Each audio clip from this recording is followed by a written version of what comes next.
ओम श्री साई नाथाय नमः। श्री साई सच्चरित्र अध्याय 4। श्री साईं बाबा का शिरडी में प्रथम आगमन, संतों का अवतार कार्य, पवित्र तीर्थ शिरडी, श्री साईं बाबा का व्यक्तित्व, गौली बुआ का अनुभव, श्री विट्ठल का प्रकट होना, क्षीर सागर की कथा, दासगणों का प्रयाग स्नान, श्री साईं बाबा का शिरडी में प्रथम आगमन और 3 वाड़े। संतों का अवतार कार्य।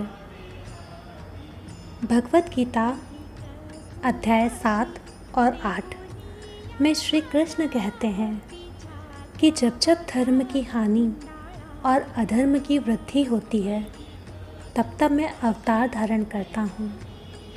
धर्म स्थापन, दुष्टों का विनाश तथा साधुजनों के परित्राण के लिए मैं युग युग में जन्म लेता हूँ। साधु और संत भगवान के प्रतिनिधि स्वरूप हैं। वे उपयुक्त समय पर प्रकट होकर अपनी कार्य प्रणाली द्वारा अवतार कार्य पूर्ण करते हैं।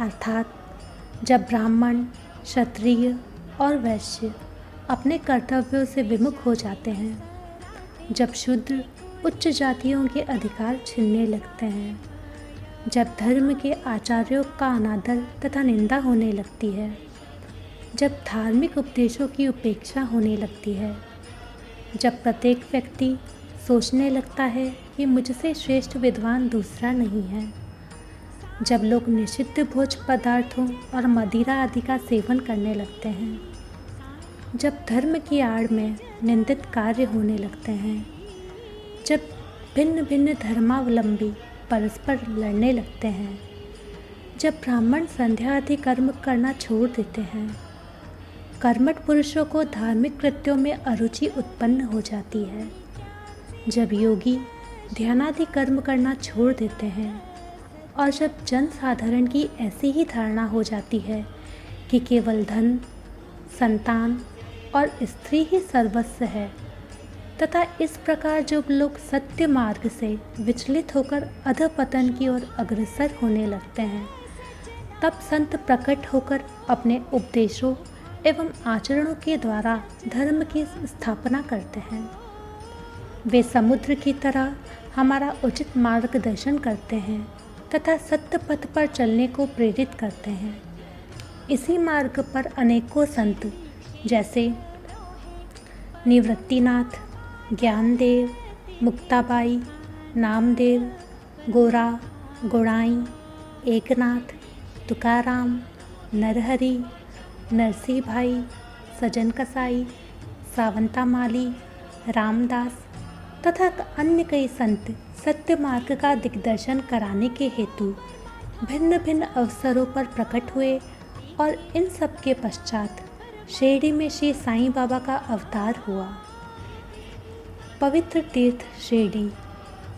अहमदनगर जिले में गोदावरी नदी के तट बड़े ही भाग्यशाली हैं, जिन पर अनेक संतों ने जन्म धारण किया और अनेकों ने वहाँ विश्राम पाया।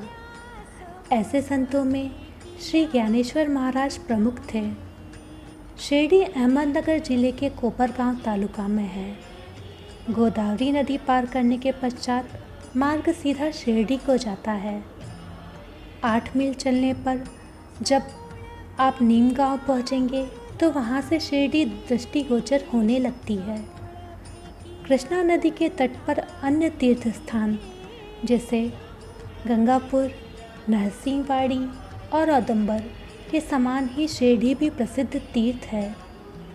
जिस प्रकार दामाजी ने मंगलवेढ़ा को, समर्थ रामदास ने सज्जनगढ़ को, दत्तावतार श्री नरसिंह सरस्वती ने वाड़ी को पवित्र किया, उसी प्रकार श्री साईनाथ ने शिरडी में अवतीर्ण होकर उसे पावन बनाया।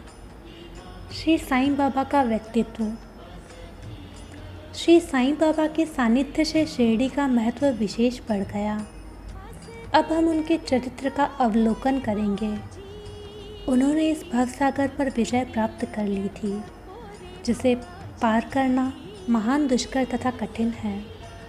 शांति उनका आभूषण था तथा वे ज्ञान की साक्षात प्रतिमा थे। वैष्णव भक्त सदैव वहाँ आश्रय पाते थे। दानवीरों में वे राजा कर्ण के समान थे। वे समस्त सारों के सार रूप थे। ऐहिक पदार्थों से उन्हें अरुचि थी। सदा आत्मस्वरूप में निमग्न रहना उनके जीवन का मुख्य ध्येय था। अनित्य वस्तुओं का आकर्षण उन्हें छू भी नहीं गया था। उनका हृदय शीशे के सदृश उज्ज्वल था। उनके श्रीमुख से सदैव अमृत वर्षा होती थी। अमीर और गरीब उनके लिए दोनों एक समान थे। मान अपमान की उन्हें किंचित मात्र भी चिंता न थी। वे निर्भय होकर संभाषण करते, भांति भांति के लोगों से मिलजुल कर रहते, नर्तकियों का अभिनय तथा नृत्य देखते और गज़ल कव्वालियाँ भी सुनते थे। इतना सब करते हुए भी उनकी समाधि किंचित मात्र भी भंग न होती थी। अल्लाह का नाम सदा उनके होठों पर था। जब दुनिया जागती तो वे सोते और जब दुनिया सोती तो वे जागते थे। उनका अंतःकरण प्रशांत महासागर की तरह शांत था। न उनके आश्रम का कोई निश्चय कर सकता था और न उनकी कार्यप्रणाली का अंत पा सकता था।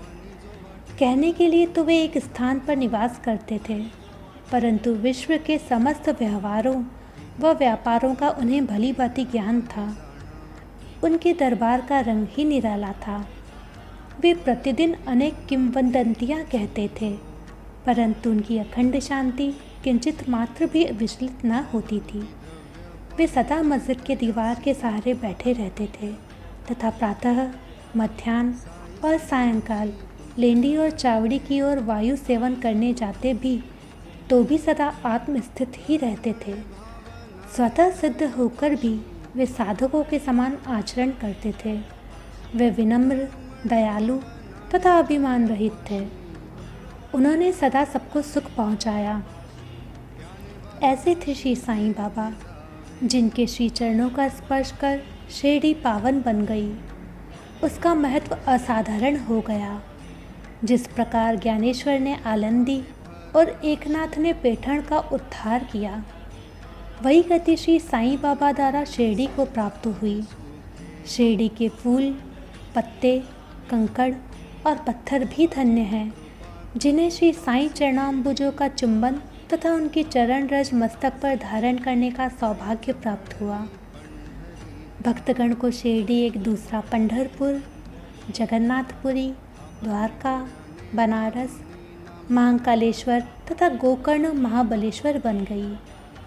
श्री साईं का दर्शन करना ही भक्तों का वेद मंत्र था, जिसके परिणाम स्वरूप आसक्ति घटती और आत्मदर्शन का पथ सुगम होता था। उनका श्री दर्शन ही योग साधन था और उनसे वार्तालाप करने से समस्त पाप नष्ट हो जाते थे। उनका पाद सेवन करना ही त्रिवेणी स्नान के समान था तथा चरणामृत पान करने से समस्त इच्छाओं की तृप्ति होती थी। उनकी आज्ञा हमारे लिए वेद सदृश थी। प्रसाद तथा उदी ग्रहण करने से चित्त की शुद्धि होती थी। वे ही हमारे राम और कृष्ण थे, जिन्होंने हमें मुक्ति प्रदान की।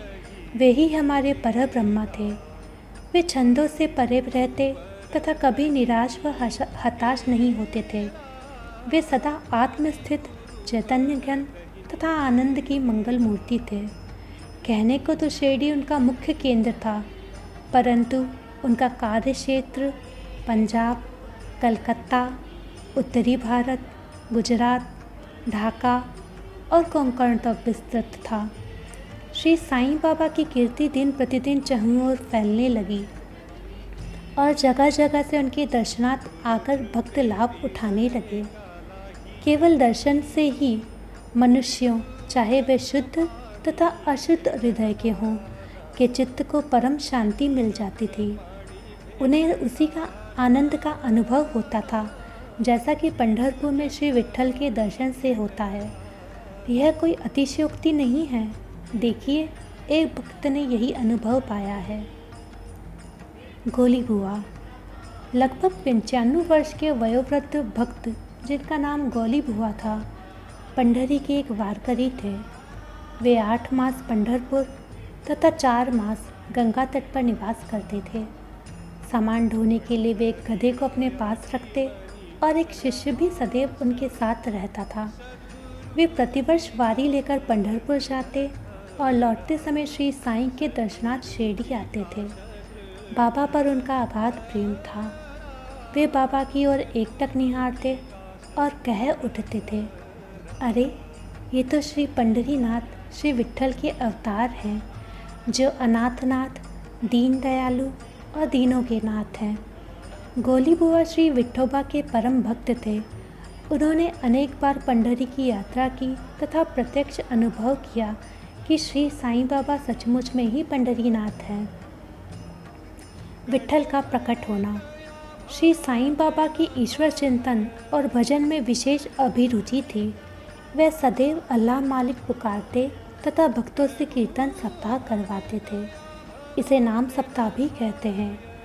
एक बार उन्होंने दासगणु को कीर्तन सप्ताह करने की आज्ञा दी।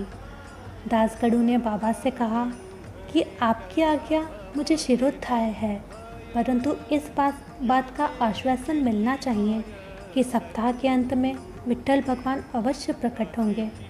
बाबा ने अपना हृदय स्पर्श करते हुए कहा कि विट्ठल अवश्य आएंगे, परंतु साथ ही भक्तों में श्रद्धा व तीव्र उत्सुकता का होना भी अनिवार्य है। ठाकुरनाथ की डंकपुरी, विट्ठल की पंढरी, रणछोड़ की द्वारका, यही तो है। किसी को दूर जाने की आवश्यकता नहीं है। क्या विट्ठल पाटिल कहीं बाहर से आएंगे? वह तो यहीं विराजमान है। जब भक्तों में प्रेम और भक्ति का स्रोत प्रभावित होगा तो विट्ठल स्वयं ही यहाँ प्रकट हो जाएंगे। सप्ताह समाप्त होने के बाद विट्ठल भगवान इस प्रकार प्रकट हुए। काका साहेब दीक्षित सदैव के भांति स्नान करने के पश्चात जब ध्यान करने बैठे तो उन्हें विट्ठल के दर्शन हुए। दोपहर के समय जब वे बाबा के दर्शनार्थ मस्जिद पहुँचे तो बाबा ने उनसे पूछा, क्यों, विट्ठल पाटिल आए थे ना? क्या तुम्हें उनके दर्शन हुए? वे बहुत चंचल हैं, उनको दृढ़ता से पकड़ लो। यदि थोड़ी भी असावधानी की तो वे बचकर निकल जाएंगे। यह प्रातःकाल की घटना थी और दोपहर के समय उन्हें पुनः दर्शन हुए। उसी दिन एक चित्र बेचने वाला विठोबा के 25-30 चित्र लेकर वहाँ बेचने को आया। यह चित्र ठीक वैसा ही था जैसा कि काका साहेब दीक्षित को ध्यान में दर्शन हुए थे। चित्र देखकर और बाबा के शब्दों का स्मरण कर काका साहेब को बड़ा विस्मय और प्रसन्नता हुई। उन्होंने एक चित्र सहर्ष खरीद लिया और उसे अपने देवघर में प्रतिष्ठित कर दिया। ठाणा के अवकाश प्राप्त मामलतदार श्री बी.वी. देव अपने अनुसंधान के द्वारा यह प्रमाणित करते हैं कि शिरडी पंढरपुर की परिधि में आती है। दक्षिण में पंढरपुर श्री कृष्ण का एक प्रसिद्ध स्थान है, अतः शिरडी ही द्वारिका है। द्वारिका की एक और व्याख्या सुनने में आई है, जो कि के. नारायण अय्यर द्वारा लिखित भारतवर्ष का स्थायी इतिहास में स्कंद पुराण से उद्धृत की गई है। वह इस प्रकार है, चतुर्वर्णामपि वर्गाणाम यत् द्वाराणि सर्वतः अतो द्वारावती युक्ता विधि तत्वदिभि। जो स्थान चारों वर्णों के लोगों को धर्म, अर्थ, काम और मोक्ष के लिए सुलभ हो, दार्शनिक लोग उसे द्वारिका के नाम से पुकारते हैं। शिरडी में बाबा की मस्जिद केवल चारों वर्णों के लिए नहीं, अपितु दलित, अस्पृश्य और भागोजी सिंधिया जैसे कोड़ी आदि के लिए खुली थी, अतः शिरडी को द्वारका कहना सर्वथा उचित है। भगवंतराव क्षीर सागर की कथा। श्री विट्ठल पूजन में बाबा को कितनी रुचि थी, यह भगवंतराव क्षीर सागर की कथा से स्पष्ट है। भगवंतराव के पिता विठोबा के परम भक्त थे, जो प्रतिवर्ष पंढरपुर को वारी लेकर जाते थे। उनके घर में विठोबा की एक मूर्ति थी, जिसकी वे नित्य प्रति पूजा किया करते थे। उनकी मृत्यु के पश्चात उनके पुत्र भगवंतराव ने वारी, पूजन, श्राद्ध इत्यादि समस्त कर्म करना छोड़ दिए। जब भगवंतराव शिरडी आए तो बाबा उन्हें देखते ही कहने लगे, इनके पिता मेरे परम मित्र थे, इसी कारण मैंने इन्हें यहाँ बुलाया है। इन्होंने कभी नैवेद्य अर्पण नहीं किया तथा मुझे और विठोबा दोनों को भूखा मारा है, इसीलिए मैंने इन्हें यहाँ आने को प्रेरित किया है। अब मैं इन्हें हठपूर्वक पूजा में लगा दूंगा। दासगणों का प्रयाग स्नान। गंगा और यमुना नदी के संगम पर प्रयाग एक प्रसिद्ध पवित्र तीर्थ स्थान है। हिंदुओं की ऐसी भावना है कि वहाँ स्नान आदि करने से समस्त पाप नष्ट हो जाते हैं। इसी कारण प्रत्येक पर्व पर सहस्त्रों भक्तगण वहाँ जाते और स्नान का लाभ उठाते हैं। एक बार दासगणों ने भी वहाँ जाकर स्नान करने का निश्चय किया। इसी विचार से वे बाबा से आज्ञा लेने उनके पास गए। बाबा ने कहा कि इतनी दूर व्यर्थ भटकने की क्या आवश्यकता है, अपना प्रयाग तो यही है, मुझ पर विश्वास करो। आश्चर्य, महान आश्चर्य। जैसे ही दासगणों बाबा के चरणों पर नत हुए, बाबा के श्री चरणों से गंगा यमुना की धारा वेग से प्रभावित होने लगी। यह चमत्कार देखकर दासगणों का प्रेम और भक्ति उमड़ पड़ी।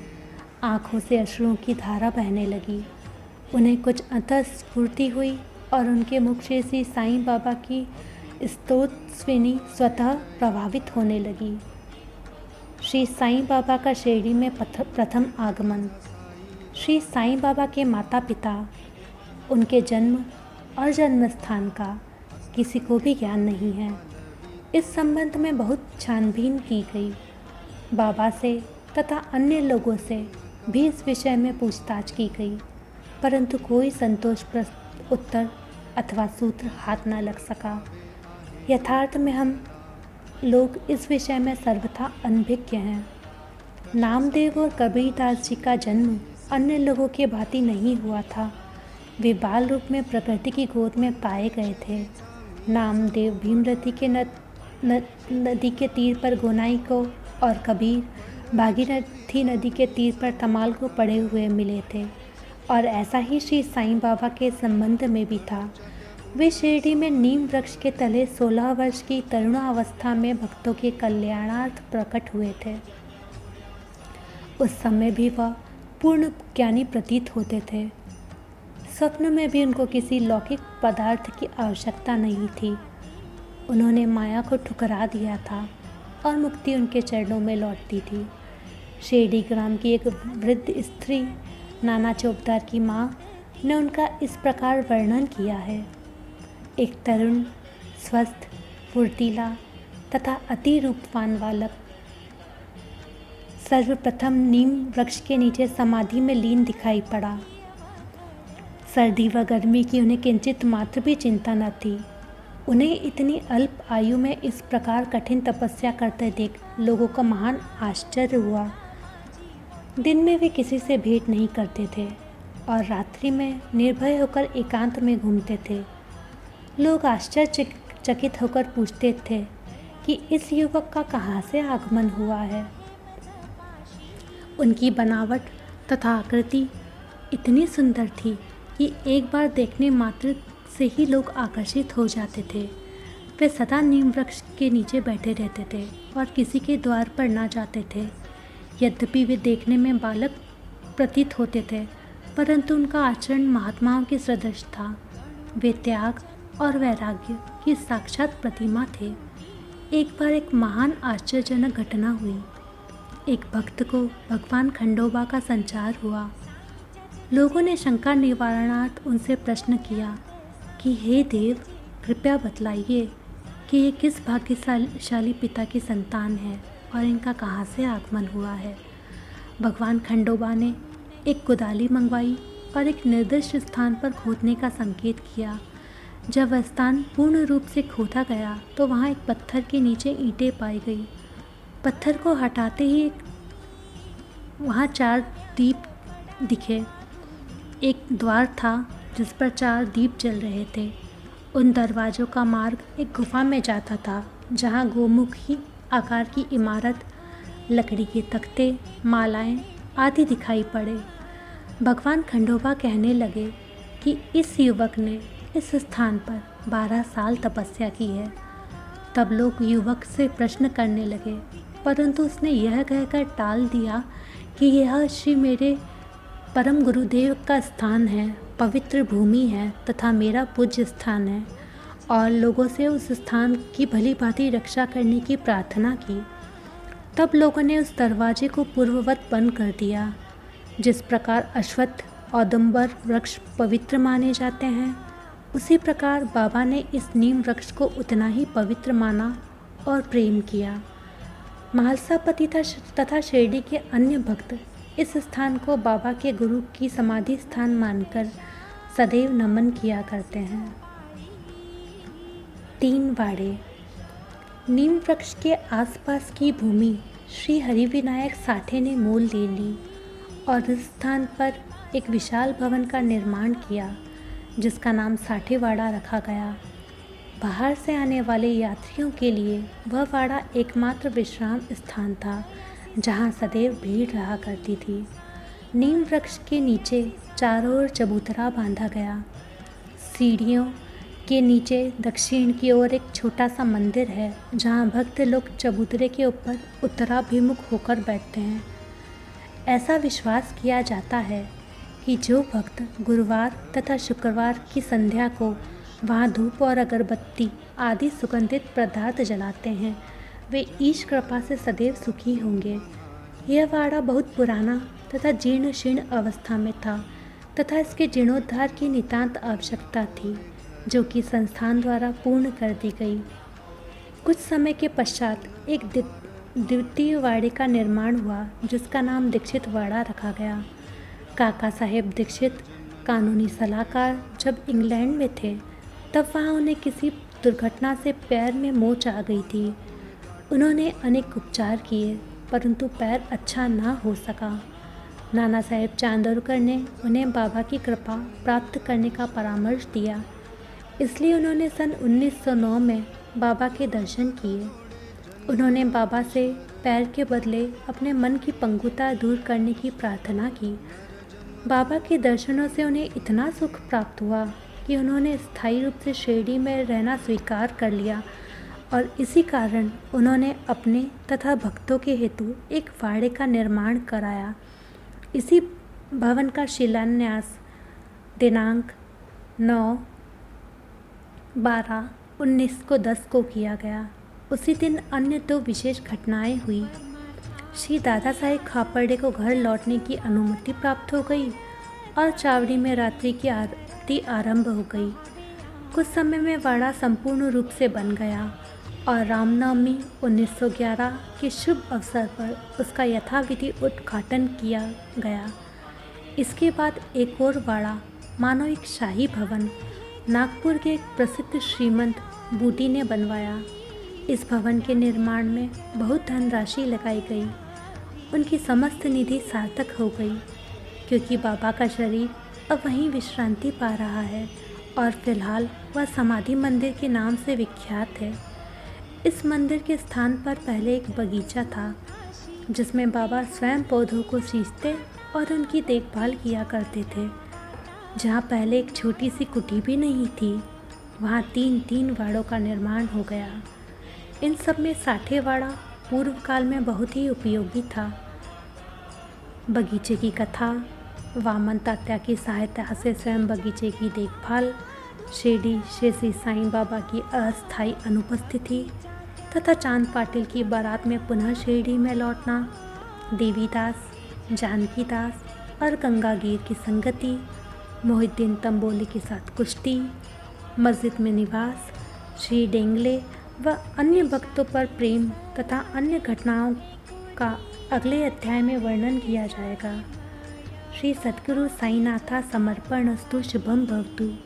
श्री सच्चिदानंद सद्गुरु साईनाथ महाराज की जय। अध्याय 4 समाप्त। ओम साई राम।